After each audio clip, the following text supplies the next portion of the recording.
Entonces vamos a empezar con la tropoterapia en el estreñimiento. El estreñimiento es una de las causas una de las causas más comunes, diría yo, en la consulta médica. Entonces, yo siempre cuando pregunto al paciente cómo funciona su intestino, hay pacientes que dicen que van todos los días, a veces van cada 2 o 3 días. He tenido pacientes que van hasta 20 días. Y cuando se les pregunta a los pacientes que van todos los días, que hacen todos los días una deposición, casi siempre es con esfuerzo, en poca cantidad, y no deja la sensación de vaciamiento completo, ¿no? Quedan como la sensación que hay un vaciamiento incompleto. Y eso tiene mucho que ver con la alimentación, como hemos visto en las otras clases, la alimentación que es carente de fibra, ¿no? Que no todo se toma suficiente líquido y no se come suficiente fibra, y la falta de actividad física empeoran el estreñimiento. Sí, no existe persona sana con un intestino enfermo, ni persona enferma que tenga un intestino sano. Y él siempre decía que la muerte se esconde en el intestino. Cuando yo empecé a trabajar con él, me parecía un poco exagerada la expresión de esta, que no existe persona sana con intestino enfermo, ni persona enferma que tenga intestino sano, y mucho menos que la muerte comience en el intestino. Pero ahora sabemos, con los estudios que se está haciendo del microbioma y del famoso eje intestino-cerebro, sabemos que ahora importa muchísimo lo que sucede en nuestro intestino y en relación con la salud. Como decía, el estreñimiento, que es el tránsito lento o dificultoso del contenido intestinal, con evacuaciones poco frecuentes y veces duras. Hay factores predisponentes, como ya les mencioné, la alimentación carente de fibra y agua, un hábito intestinal irregular, sobre todo en mujeres, porque la mayoría de las mujeres no nos gusta ir a baños que no sean en nuestra casa, y sucede también por esta razón muy frecuentemente el estreñimiento. El abuso de laxantes es otra causa. He tenido pacientes, como decía, que van al día al baño hasta cada 20 días. Tuve una vez una paciente, y la mayoría de los pacientes que dicen tener deposiciones regulares son porque toman ciertos tipos de laxantes, y empiezan tomando un tipo de laxantes y a veces terminan tomando muchos más para poder producir una evacuación, ¿no? Y la falta de ejercicio es otro factor importante en el estreñimiento. La siguiente, Ketty, por favor. ¿Y cómo la salud de nuestro colon afecta a nuestra salud? Decía, ¿no? Ahora que se estudia mucho lo del eje intestino-cerebro, sabemos que hay una conexión directa entre lo que sucede en nuestro intestino y nuestro cerebro. Y es por eso que se decía antiguamente que la muerte se esconde en el intestino, ¿no? La causa de las enfermedades es la autointoxicación, y en algunos casos se ha visto que la acumulación de materia fecal en el colon puede llegar hasta unos 15 kilos, provocando trastornos de la salud. Eso se ve bastante en este país, sobre todo en los pacientes que están, que tienen, que son tetraplégicos, parapléjicos, en los que se tiene que hacer un vaciamiento intestinal. Se ve que muchos pacientes tienen una acumulación muy grande de materia fecal. Y esto funciona como una autointoxicación, produciendo síntomas. No sé si les comenté el caso de cuando tenía un consultorio en Tacna, la enfermera que era encargada de dar el permiso de los consultorios, el RENAES, vino a hacer una evaluación al consultorio y tenía asma, tenía mucha secreción, mucha agitación. Y le digo a la licenciada por qué no se hacía una terapia colónica para mejorar su problema. Y como que conocía un poco el trabajo del doctor Casanova, se animó a hacerse la terapia colónica, perdió 3 kilos en una sesión después de la hidroterapia, y los síntomas del asma se le fueron, ¿no? Entonces ella estaba muy sorprendida de cómo limpiando el intestino podía mejorar el problema respiratorio. Entonces, hay sí una conexión muy directa de lo que sucede con el intestino, no solo con nuestro cerebro, sino con el resto de nuestra salud. La siguiente. Y hablando de este microbioma intestinal que anteriormente no se hablaba mucho, ahora se habla mucho sobre el microbioma intestinal y la influencia que tiene sobre nuestra salud. La población más grande de microorganismos se encuentra en el intestino y se conoce como microbiota intestinal o microbioma intestinal. El microbioma, tenemos bacterias en todo nuestro cuerpo, pero donde más hay es en el colon. Existen aproximadamente 100 trillones de microorganismos en el intestino, que es 150 a 2 veces más genes en la microbiota que en todas las células del organismo. Quiere decir que nosotros hay más genes en nuestro intestino, en el microbioma, que lo que nosotros tenemos en nuestro cuerpo, ¿no? Por eso se dice que el 99% de nuestra composición son microbios. La siguiente.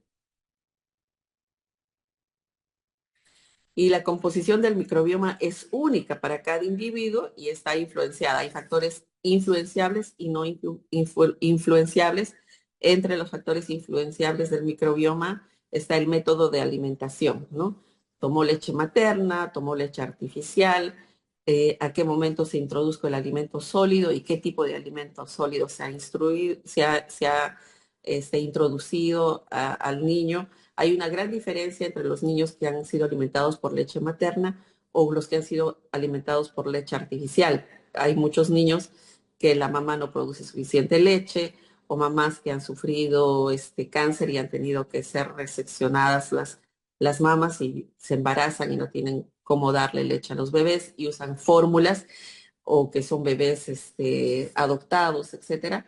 Estos niños en general son los que más tienden a tener problemas intestinales, sobre todo el estreñimiento. Si ustedes hacen una encuesta o los que han intentado hacer encuesta, yo he hecho encuestas en personas que tienen problemas intestinales y la mayoría que tienen problemas intestinales han nacido por cesárea, no han tomado leche materna, han tomado leche de fórmula y muchas mamás que tienen bebés que están dentro de los 6 meses, antes de los 6 meses, que han nacido por cesárea, un gran porcentaje de estos niños sufren de estreñimiento antes de los 6 meses, ¿no? Porque durante los primeros 6 meses que tienen alimentación materna exclusiva, deberían tener un movimiento intestinal normal, pero cuando son niños que son alimentados con leche artificial, estos niños o son productos de la cesárea, casi la mayoría de estos niños sufren de estreñimiento, problemas digestivos o alergias, ¿sí? Entonces influye mucho eso, la medicación, el uso de antibióticos, antiácidos, medicamentos antibióticos en general, cualquier medicamento va a producir una alteración del microbioma intestinal, los hábitos dietéticos y la forma de cocinar el alimento, las personas que comen alimentación casi pura cocida, las que no hay alimentos que tengan fibra para que sea alimento, para que funcione como prebióticos, y el medio ambiente o estilo de vida, ¿no? Donde uno vive, si vive hacinado, que hace o no ejercicio, el peso también influye mucho, son factores influenciables en la composición del microbioma intestinal. La siguiente, Katy. Y los factores no influenciables son la genética, la anatomía del tracto intestinal, y el intestino grueso tiene más diversidad microbiana comparada con el intestino delgado, y hasta se habla de que el microbioma es como una huella digital en las personas, ¿no? Hay bacterias que son comunes si se estudia poblaciones en el intestino, pero hay hasta el 70%, se dice que cada persona tiene una población microbiana única, ¿no? Que es la edad gestacional, eh, el nacimiento pretérmino o a término, el nacimiento, como decía, ya sea vía vaginal o cesárea, y el envejecimiento, ¿no? Cuando vamos envejeciendo, va alterándose también el microbioma intestinal. La siguiente. Y como un microbioma saludable, podemos saber por el número y la diversidad. El número y variedad se considera un indicador de salud intestinal. Se considera que por lo menos el 80% de las bacterias en el intestino tienen que ser bacterias beneficiosas y el 20% bacterias que no son beneficiosas para mantener el equilibrio, la resistencia, resiliencia, estabilidad en el tiempo, que es la capacidad de resistir a las perturbaciones, ya sea antibióticos, dietas no balanceadas, la cantidad de genes en la microbiota, el número de genes en el intestino, se ha sugerido como un indicador de salud y buen metabolismo. Y enfermedades como la obesidad, las alergias, el cáncer, enfermedades neurodegenerativas se relacionan con desbalance de la composición del microbioma o con una disbiosis intestinal. Como yo les mencioné en el caso de mi mamá que sufre de Parkinson, y ella siempre toma un probiótico que tiene todos los días, que tiene 10 cepas de distintas de probióticos y hace una semana, un poco más, hace una semana ha tenido su control con neurología, le han retirado un medicamento, le han retirado la rivastigmina y en 4 meses le van a disminuir la dosis del medicamento, del carbidopa levodopa, ¿no? Porque no tiene temblores, la rigidez no es muy marcada, e incluso el neurólogo me está diciendo que incluso su facies no es tan inexpresiva, ¿no? Entonces, sí, en este caso, ella toma un probiótico diario ya por varios años. Entonces, eso sí es importante. La siguiente, Doctora, sí, ¿puedo hacer una pregunta? sí, dígame. El probiótico, como menciona que lo toma durante años, ¿lo va rotando? O sea, no. No, yo uso un probiótico que tiene 12 cepas distintas de bacterias y tiene, ahorita no recuerdo cuántos millones. Y ese probiótico lo estoy usando ya como 4 años más o menos. Es el Disculpe, mismo. ¿cómo se llama, doctora? Dijo. Es un probiótico que lo compro aquí en Estados Unidos, se llama True Nature. Pero hay un laboratorio en Lima que las vamos a invitar para que nos den una charla que tienen probióticos específicos para cada problema de salud. Los traen, si mal no recuerdo, de Alemania. Pero vamos a programar una charla con ellos para que nos expliquen los tipos de probióticos que tienen. Pero yo uso, se llama Digestive Health de True Nature, que tiene 12 cepas distintas y tiene como, ahorita no recuerdo cuántos millones de bacterias en cápsulas, ¿no? Entonces sí es importante en algunos pacientes suplementar con probióticos, sobre todo cuando tienen problemas digestivos, cuando toman muchos antibióticos. em, es importante regular la flora intestinal.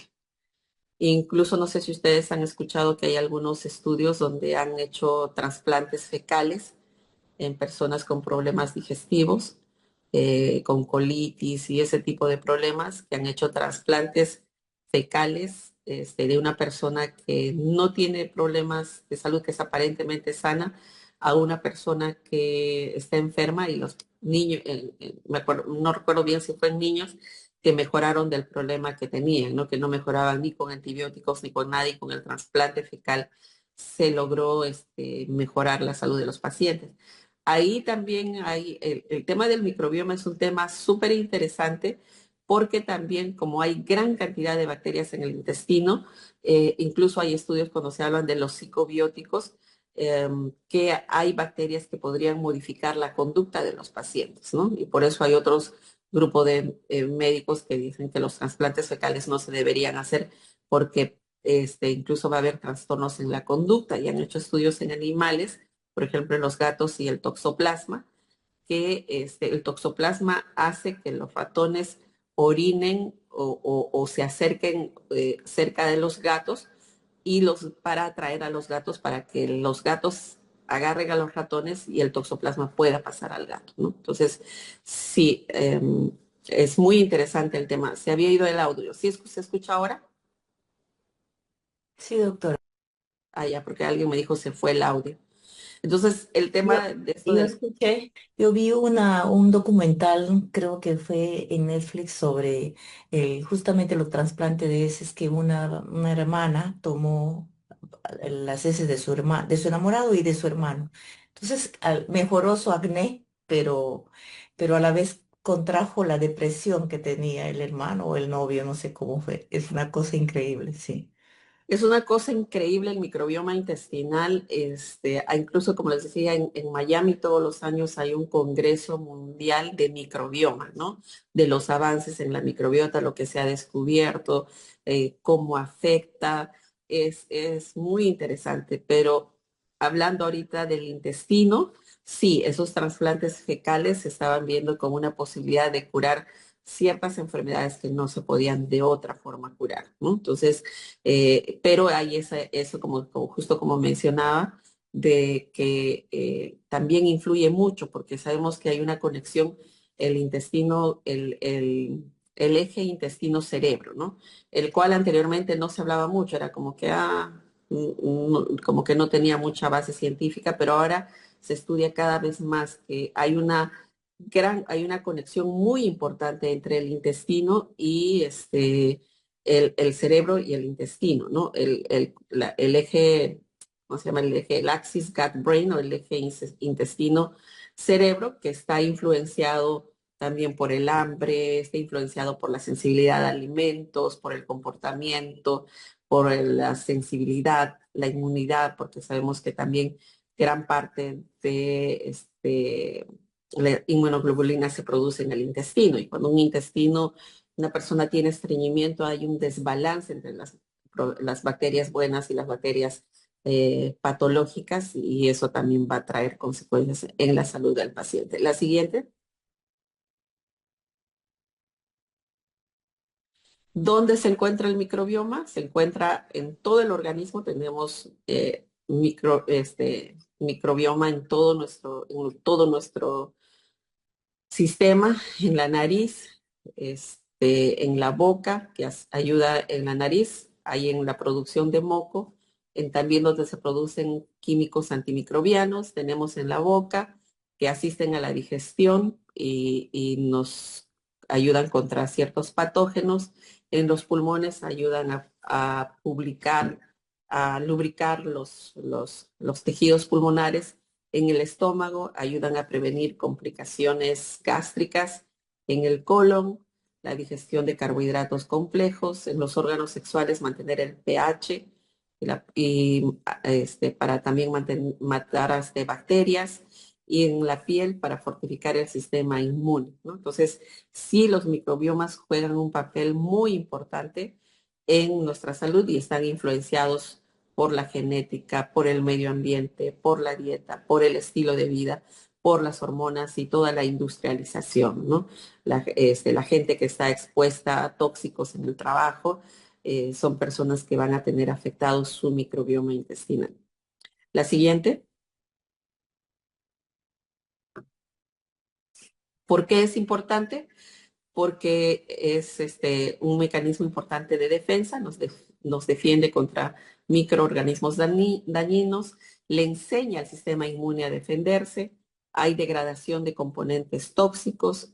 En el caso de la nutrición, hay digestión, como decía, de ciertos alimentos, la fibra dietética que los humanos no pueden digerir, se desdobla en el intestino, producción de ácidos grasos de cadena corta, facilita la absorción de minerales, sintetiza vitaminas esenciales y también tiene que ver con el comportamiento y estado de ánimo, ¿no? Entonces es muy importante mantener un microbioma saludable, no solo para corregir el estreñimiento, sino para también afectar indirectamente a través del intestino otros organismos, ¿no? Por eso incluso se habla que en el intestino hay zonas reflejas, que cuando se afecta esas zonas reflejas van a afectar indirectamente a otros órganos, ¿no? Y eso, por ejemplo, se logra con la hidroterapia de colon. La siguiente. ¿Sí? Los ácidos grasos de cadena corta, incluidos el acetato, el butirato y el propionato, son moléculas que se producen cuando las bacterias que están en el intestino pueden acceder a la fibra. Esto es lo que se sabe ahora, ¿no? O sea, por eso cuanto más fibra se consuma, más ácidos grasos de cadena corta van a producir las bacterias, ¿no? También ayudan a mejorar el tránsito, incluso se habla de que ayudan a contribuir y equilibrar el nivel de azúcar en la sangre, previenen la obesidad, el colesterol, eh, tienen que ver con el sistema inmune, ¿sí? Entonces, muy importante la alimentación para mejorar nuestro microbioma. La siguiente, ¿cuándo se empieza a formar el microbioma? la colonización empieza en el momento del nacimiento, ¿no? El momento que el bebé nace es donde hay la primera colonización con las bacterias. La forma de nacimiento influye mucho vaginalmente. Cuando el bebé nace por vía vaginal, hay una colonización por el microbioma intestinal y vaginal materno, que es importante incluso para la primera digestión. Y los bebés que nacen de cesárea van a tener una colonización por el microbioma de la piel y el ambiente hospitalario. Entonces, sabemos que por más cuidado que se tenga en las salas de parto o en las salas quirúrgicas, el peligro de la contaminación intrahospitalaria es alto, ¿no? Entonces, cuando los bebés nacen con cesárea, también van a tener van a colonizarse por un distinto tipo de bacterias. Como ya hemos mencionado, la leche materna versus la fórmula. eh, en mi caso, cuando yo nací, mi mamá me dice que le pusieron un inyectable que ya no sabe de qué era y por qué era, y no tuvo leche materna. O sea, no sabemos si eso afectó a la producción de leche, porque con mis hermanos no tuvo problema, conmigo sí. Yo no tomé leche materna y por muchos años sufrí de asma y de procesos alérgicos, ¿no? Yo cuando era niña me daban de comer mermelada o chocolate y me salían ronchas en toda la piel, así como botones en todo el cuerpo. Por eso no comía de niña azúcar, ni mermelada, ni chocolates, porque me salían alergias, ¿no? Eso ya lo he resuelto, pero sí, o sea, por eso es muy importante que las mamás den eh, los 6 meses, la leche materna, si es posible, cuando es posible, que sea exclusiva, ¿sí? Em, la siguiente que tiene. Ya. También se dice que desde el nacimiento a los 2 años es que cuando el niño cumple 2 años es donde se forma el microbioma, la composición que va a ser casi definitiva es hasta los 2 años, ¿sí? Hasta el segundo año va a haber una alta diversidad de firmicutes y bacteroides.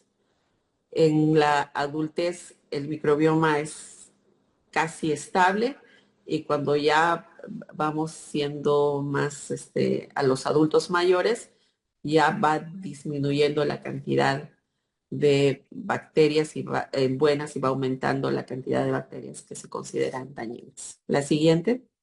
Por eso es muy importante los prebióticos. Como decía yo uso no solo los prebióticos en cápsula, sino también trato que la alimentación, en el caso de mi mamá y de nosotros, tenga mucha cantidad de fibra, ¿sí?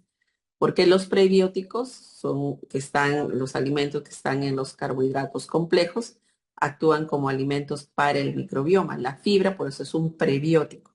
Los cereales integrales, plátano, vegetales, ajo, cualquier alimento que tenga fibra nos puede ayudar a darle el alimento a las bacterias del intestino para fortalecerlas, por eso se llaman prebióticos, ¿no? Y los probióticos son alimentos y suplementos que contienen microorganismos vivos que son útiles para mantener la microbiota o el microbiota. El yogur, los fermentados, el kombucha, el kimchi. Incluso yo tenía una tía que en Arequipa tenía un restaurante vegetariano. Creo que fue uno de los primeros restaurantes vegetarianos que hubo en Arequipa.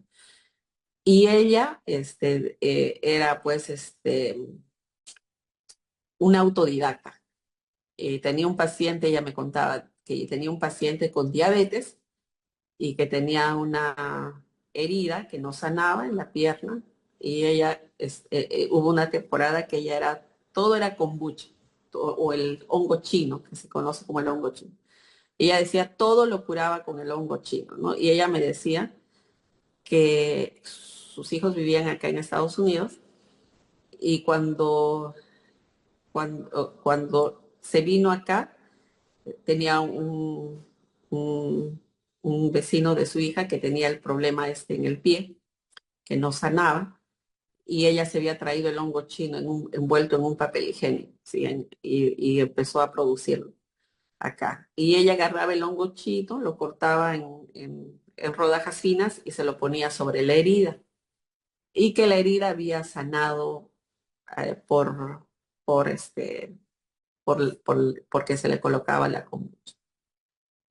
Entonces, yo hice la prueba con un paciente. Le dije, mire, podemos utilizar esto, una herida que no cerraba. Y en efecto, le poníamos láminas de kombucha en la herida y la herida sanaba más rápidamente, ¿no? Sanó más rápidamente. Entonces, por la presencia de los probióticos que hay en, en el kombucha o en el hongo chino, ¿no? Y el kimchi, que es lo que utilizan mucho los coreanos, también es un ejemplo de probióticos. Ahora que se estudia bastante el microbioma, incluso la forma como yo doy el probiótico no es muy específica, ¿no? Por eso trato de usar un probiótico que tenga muchas cepas, porque para saber qué bacteria está faltándole al paciente es necesario hacer un estudio más específico para ver cuál es el probiótico que le podemos dar, ¿no?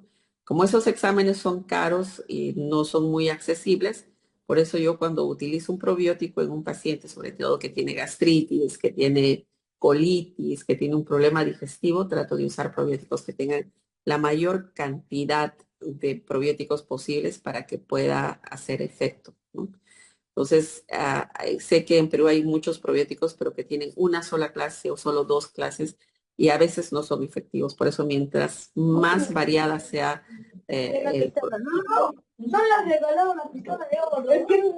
mientras más variada sea la cantidad, mucho mejor, ¿sí? Entonces, a ver, vamos a seguir con la siguiente diapositiva. Cuando tú lo compras ya tiene...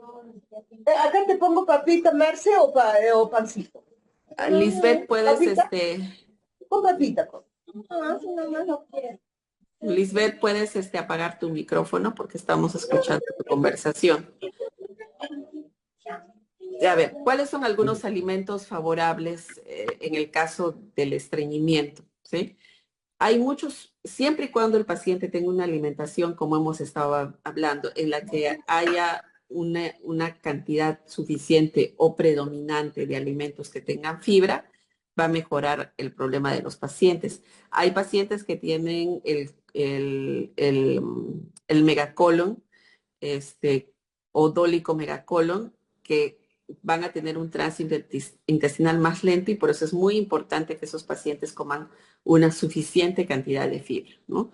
Para empezar, el agua, la fibra que está en todos los alimentos, los cereales integrales, el pan integral, el salvado de trigo, las frutas, las verduras, las menestras, la ciruela, la linaza, la leche vegetal, los que han empezado a tomar o los que ya están empezando a hacer sus trabajos con la dieta, se van a dar cuenta que cuando toman la leche vegetal de piña, que es la que tiene la linaza, las pecanas y las almendras, son los que tienen, empiezan a tener un tránsito intestinal más regular, más frecuente. Cuando los pacientes hacen la dieta desintoxicante, nos dicen que van al baño hasta 3 veces al día o van más frecuente de lo que iban o las deposiciones son más abundantes, no hacen ya tanto esfuerzo. Entonces, sí, los alimentos favorables para mejorar el estreñimiento están dentro de la fibra que hay presente en las frutas y las verduras, en las menestras y demás. La siguiente. La manzana, la uva, el higo, la miel también se considera que tiene un efecto laxante. La siguiente, ¿sí? ¿Y qué debemos eliminar de la dieta? El pan blanco, chocolate, mariscos, carne, pescado, eliminar o disminuir la cantidad, ¿no? Pero más que eliminar, en el caso del pescado, es mejorar la alimentación, ¿no? Una cosa que decimos a los pacientes siempre cuando comen carbohidratos es que los carbohidratos siempre tienen que vestirse de fibra, sobre todo si son carbohidratos simples. Quiere decir que si tú comes un pan, en lugar de comer solo pan, ponle lechuga, ponle tomate, ponle palta, ponle algo de fibra, ¿no? y en los efectos de la fibra, la fibra que está presente en ese alimento va a hacer que haya menos picos de glucosa y que se elimine más fácilmente con las deposiciones, ¿no? Entonces, hay ciertos alimentos que se tienen que eliminar, sí. El pan blanco, por ejemplo, en las personas que tienen estreñimiento, ¿no? Se dice que el chocolate y los mariscos pueden ocasionar estreñimiento, pero en la mayoría de los pacientes que tienen trastornos digestivos, el chocolate puede producir diarrea, ¿no? Y la carne sí está asociada al estreñimiento porque, como hemos visto, es un alimento que carece de fibra, ¿no? Aunque es saciante, carece de fibra. No sé si hay es que esta es la última diapositiva, ¿sí? Y eso, como además de mejorar el estreñimiento con la dieta, ¿no? No sé si alguien está haciendo o algún paciente está haciendo la dieta desintoxicante, van a notar que las deposiciones son más frecuentes, son más regulares, inicialmente pueden ser más fétidas, pero después van mejorando. Y lo segundo que utilizamos con los pacientes una vez que los pacientes están en dieta es la hidroterapia de colon, ¿no? Decía, por eso todos los pacientes tienen que hacer una hidroterapia de colon. Y la hidroterapia de colon lo que va a hacer es, tiene un efecto que es laxante. Déjenme ver a ver si le puedo, todavía creo que nos da tiempo para compartirles la diapositiva. Katy, te voy a compartir la otra diapositiva, ya, para